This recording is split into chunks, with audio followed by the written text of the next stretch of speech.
That's bad.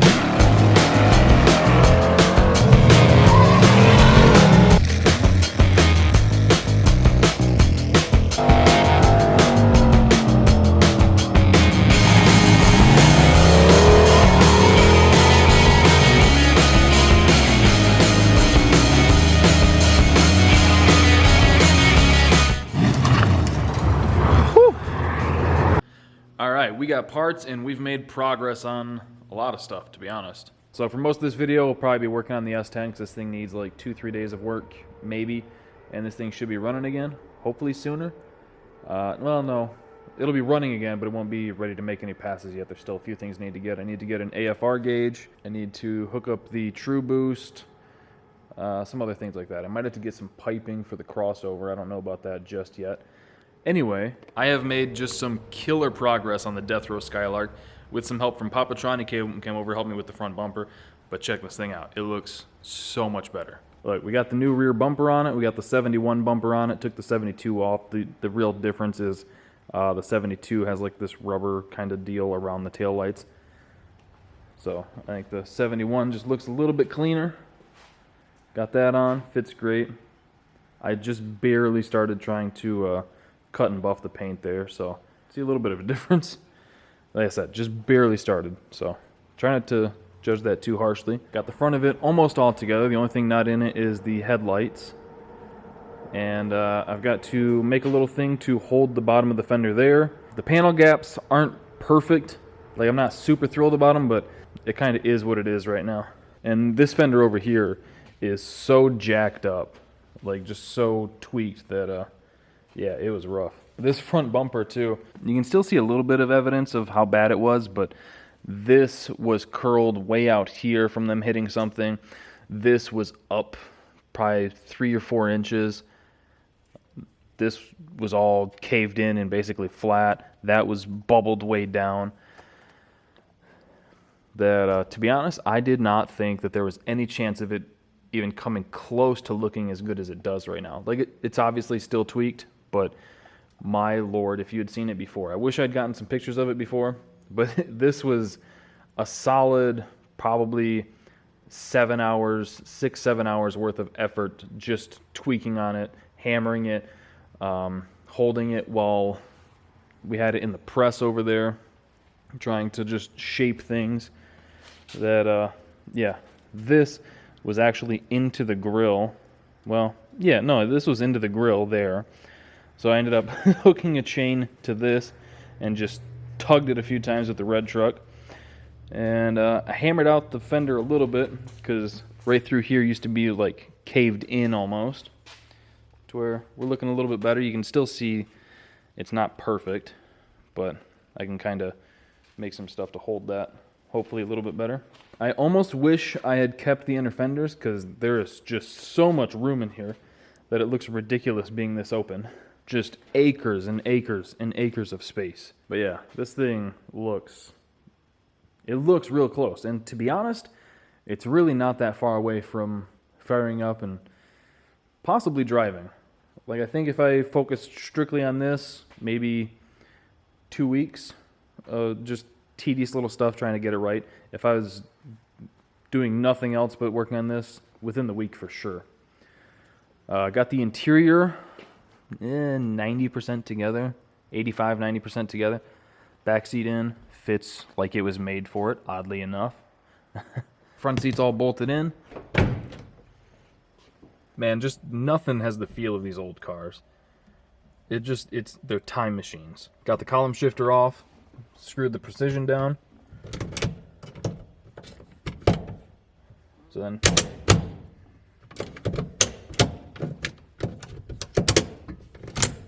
kind of overkill for this thing, but I bought it for the 4L80 when I was going to put the 80E in the 55, and now if that's getting a Turbo 400, the Skylark has the 80E.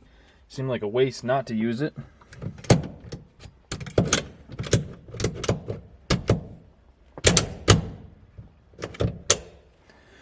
So here we are. This carpet is actually out of neighbor Lloyd's old big tire Malibu. That's why some of the holes don't match up perfectly. Yeah, when my dad put a new floor in that car for him, he ordered a new carpet for it. So I kept this one just in case. You never know. No, actually, I saved this one for that black Monte Carlo SS that I had. I was going to put it in that because I had a gray carpet at the time, and I like black carpets. So I was going to put it in that. Obviously never did, and it's pretty dang close. A bodies are apparently a little bit wider than G bodies, which is nice to know. It's like an inch or so on each side that is too short. And then the seats bolt in slightly different locations. But it's definitely good enough for this thing. Down the road, I can just order some carpet real quick. All I got to do is pull the shifter and the seat out and just slap it right down. Got the door panels in place. The armrests that I have are kind of janky, so I'll probably just leave them off for now. Yeah, you can see what I mean. If they came over just a little bit further, I don't know if the sill trim there will grab them or not. But like I said, once the door's closed, it's dang good enough. So really, the only things that this needs to run, I got to put the injectors from this, the 850s, in this. Because this thing, we don't need a whole lot of power out of this. This is just a fun cruiser, burnout car, cruise around. So I got to put the injectors in it. The fuel system itself, all the hard parts are taken care of. I got to wire up the pump, which should be pretty simple. I gotta finish wiring up a few little things on the Holly. There's like 4 wires there. Make an exhaust system for it. Mount the radiator and coolant lines to it, which isn't a big deal. Those should be pretty basic. This does have a fan on the other side, which worked fine in the Monte Carlo, so I might run that for now. Not my favorite way to do it though. Fluids. Is there anything else I'm missing? Wiring, injectors, cooling system, fluids, plugs. I could use, well, these plugs might work. Yeah, I guess, and then just like wiring up the lights and stuff, lights and blinkers, and that's kind of it. So you see what I mean about this thing being super close? For all the people who have been asking, what's up with the Skylark? When are you going to get back to work on that? It's really close. And I took some paint thinner, cleaned up all the stuff off the chrome here, so that doesn't look, it used to, like, you can still see little bits right there. This used to be coated in it. Like it was more gray than chrome. So that cleaned up pretty good. I got a quote on a new windshield for it, which is amusing. For the 91 Trans Am, it was like $420, nice. For this, for Safelite to come out, was $335. So not gonna worry about that right away, but nice to have that little info in the back pocket there. And I do have the rest of the molding to go around that. That is sitting over on the 55's engine. I would like to get some for the back window too, just to help clean this up, because whoever did this just glooped everything in here. Like, it is disgusting. So yeah, Skylark is very close to running. I've been kind of trying to find a glass hood for it, which is very hard for these cars or very expensive. Like, they're out there. If you go to like US Body or VFN, places like that, they're out there. They're just, I don't want to spend $550 on one plus whatever shipping would be. So been trying to find a used one. Not really happening. I have a good steel hood, but just heavy. Plus I don't have the hood latch set up for it, so I'm gonna have to pin it, which isn't a big deal. I think pins will be fine on it. I'll just have it hinged in the back and then pinned in the front. And a few days ago when I first got the front end sat in place and my dad helped me put the bumper on, things were so jacked up and just fitting so poorly. Like, the bumper was into the grill and up another 3-4 inches, and the door gap to the fenders was just, it's still pretty bad, but it was atrocious. And everything was fitting so badly, and I was like, man, I regret buying this car. I should just sell it now. I'm over it. If it's going to look like trash, I don't want it. And then just spent a day shimming things as best we can. Like I said, it's still off, but there's not really much more we can do about it unless we start really tweaking some things. And then, like I said, I tugged the bumper out with the red truck over there, and things are fitting great. I love this car again. So it's funny how just little things like that can just so drastically change my opinion of the vehicle. I think once I get the paint, it's not going to be like perfect glass, but once I get the paint knocked down a little bit so that it's not so orange peely, this thing's going to be perfect. And Jess was out here checking it out the other day, and she's like, you know, it kind of looks like the Supernatural car. And I was like, hell yeah, I'll take that. If any of you guys haven't seen the show Supernatural, the first, like, 8 seasons of that show, fucking amazing. It's the closest thing we have to, like, a modern-day Dukes of Hazzard, where, like, the car is a character. So yeah, it's a lot of fun. Highly recommend. So anyway, getting back to work on this thing. The things we got to get done on this are change the injectors. We got some of the Snake Eater Pro Series 1300s to put in it. If you need anything from Snake Eater Performance, use code Snydertron for 10% off your entire order. I need to clamp up this whole cold side. I forgot to mention I got the cold side all cut out. This was nice and easy. Just cut like 3 inches off each end of a 90. Fit in there perfectly. This, I keep going back and forth on welding these, but I don't know. It's fine, I think. So I need like 8 clamps. 1, 2, 3, 4, 5, 6, 7, 8, 9 with this one.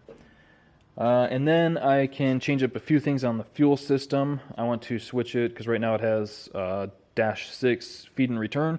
I need to change that to an 8 feed. And I got all the stuff for that sitting in the bed. And I need to make the feed and drain lines for the turbo. So we are going to be using a Corvette style fuel filter regulator. I've had success with it in the past. Had a buddy that had really good success with it. There's a lot of mixed opinions on that. I don't think it is the most ideal setup, but they work really well and they're pretty low maintenance. So ignore the batteries. Just doing a little bit of hot rodding on the kids' truck there. So here is our turbo drain, 10 AN. Here's our 4 AN oil feed to the turbo. Here's our convoluted fuel filter regulator setup. So this one is the feed, and then it goes into here, regulates down to the 6 AN, that goes back to the tank, and then this goes up to the engine. Easy peasy. Here's our 8 AN feed line, which reminds me, did I order any 10 AN or not? This is our fitting to go into the oil pan. We're cheating with that a little bit. What I mean by that is the LS truck oil pans have a port on the side for the low oil level sensor. They make fittings to screw right into that and use that as your turbo drain, because 9 times out of 10 when you're doing a swap, you're not using that sensor anyway. Some people theorize that draining the oil there is bad because it's not above the oil, so there's a chance that the oil could back up into the turbo. But at this point, so many people have done that without any issues that it's hard not to do it in this situation. Perfect. So I'm gonna keep draining the tank. Once it's empty, we'll lift the truck up, make the changes to the fuel system, and then oil feed and return lines, and slowly just start checking things off the to-do list. Oh, we are empty. Perfect. Oh yeah, actually I think we got about 10 gallons out of it. That one's real close to full too. Alright, got the truck up in the air. We can start removing most of this fuel system actually. This top one is the return, so we'll probably cut it somewhere in here and we'll put the filter regulator right here, and then we're just going to make a whole new feed line. I need to remove the exhaust system, just get it out of the way, but I can cut it because I'm going to be reusing this section to give or take right in here. I could probably cut it. Yeah, we'll just cut it right there just to be safe. Yeah, we're gonna have to like 45 up over the frame and starter and then down into this thing. So I might need like a 45 and then 2 90s. Kind of a tight fit, but not too bad. So yeah, I'm gonna get that cut real quick. Hopefully I've got enough Sawzall blade left. And then we'll pull this off. And I don't think we'll have to drop the tank all the way, but definitely down a little bit to be able to fit up there.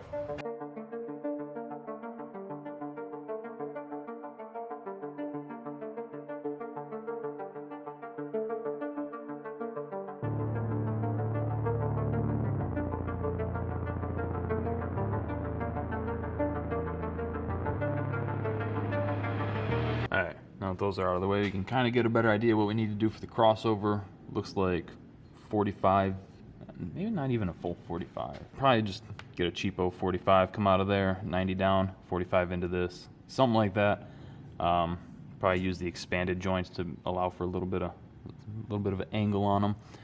Get it to fit a little bit better, and then just buzz it together real quick with the MIG. Call it a day. Debating on... I'm still going back and forth on putting the wastegate on the crossover. I see lots of kits doing that. I don't like it, but fitment-wise, could pop it right in here, nice and simple.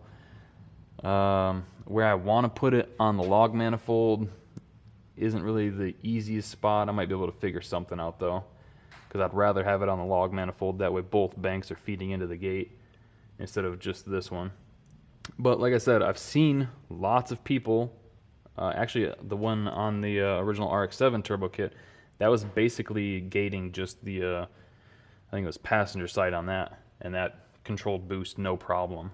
And like I said, they sell kits like that where it's on the crossover. People seem to have success with it. So that's still kind of up in the air. Either way, I'm going to make the crossover the same way. And then if I decide to put the gate on it, I'll just punch a hole real quick. Here you can see where we're going to put the drain for the turbo. So that's going to be a little fun to get to, like with the lines and everything. Probably try and run it up through there, I believe. Just do like a 90 off that, and then probably a 45 off the turbo. Something like that. Anyway, moving back over to this. How was it that I dropped it last time? I think I pulled that out, and this one, probably. I don't remember if I pulled that out or if I pulled these bolts out. So I'm probably gonna wrestle with that off camera and start redoing the lines.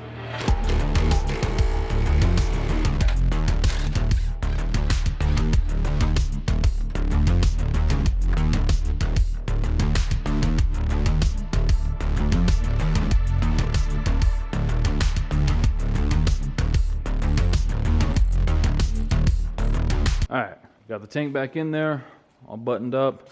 8AN line is all attached. So we can probably mount this thing about in this neighborhood, give or take. Should be fine. It's tucked up there pretty good. So now we can cut these to lengths. So that'll cut right in there.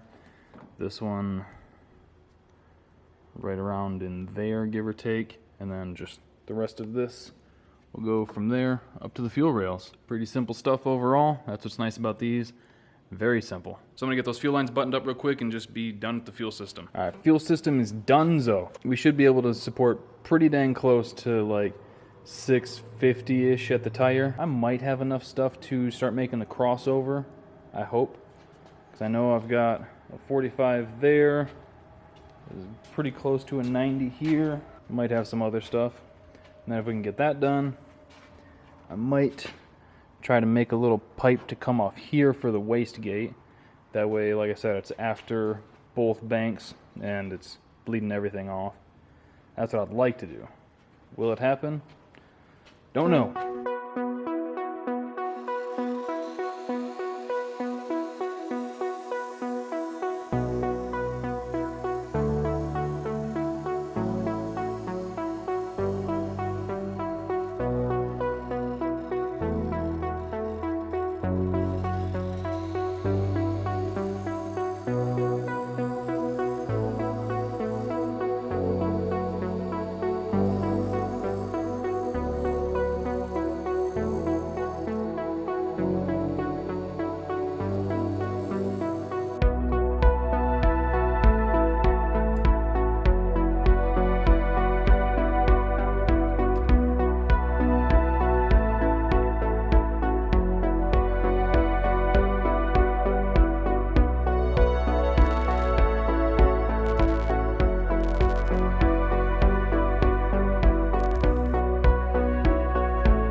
So that was fun. Got the crossover all tacked up.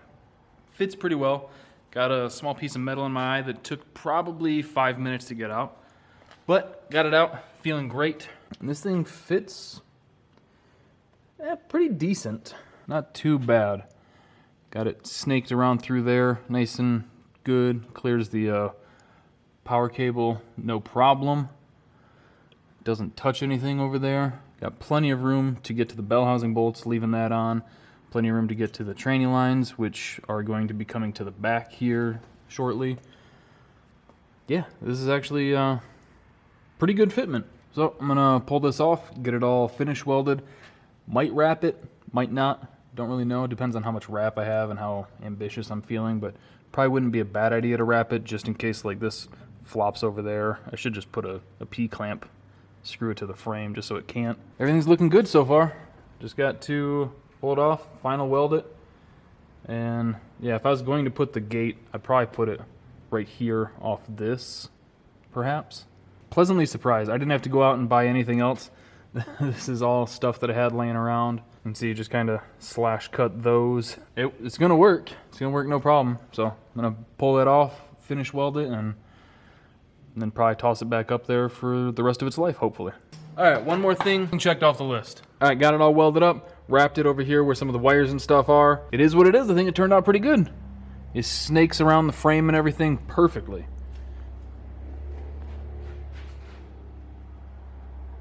Like, I know some of you guys are probably like, why is he so excited about this? But it's like, this was just strictly leftover parts.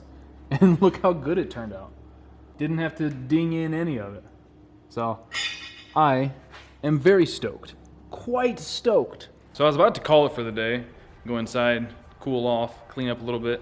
But I'm kind of curious what the Skylark weighs. I have an idea in my mind of what it weighs. But this is pretty darn close to its full weight.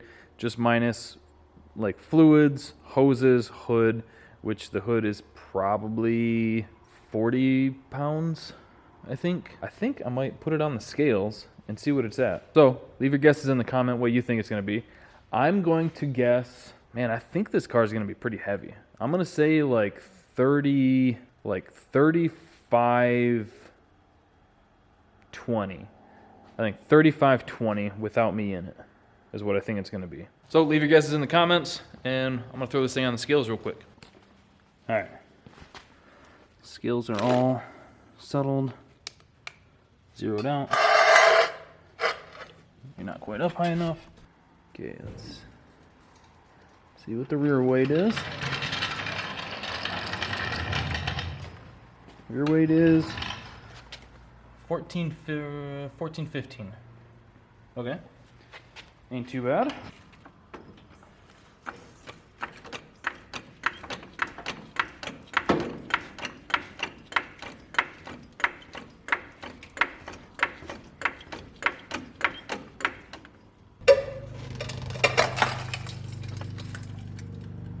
All right, moment of truth. Hope you got your guesses in, because it is, holy $29.97, and that's all steel.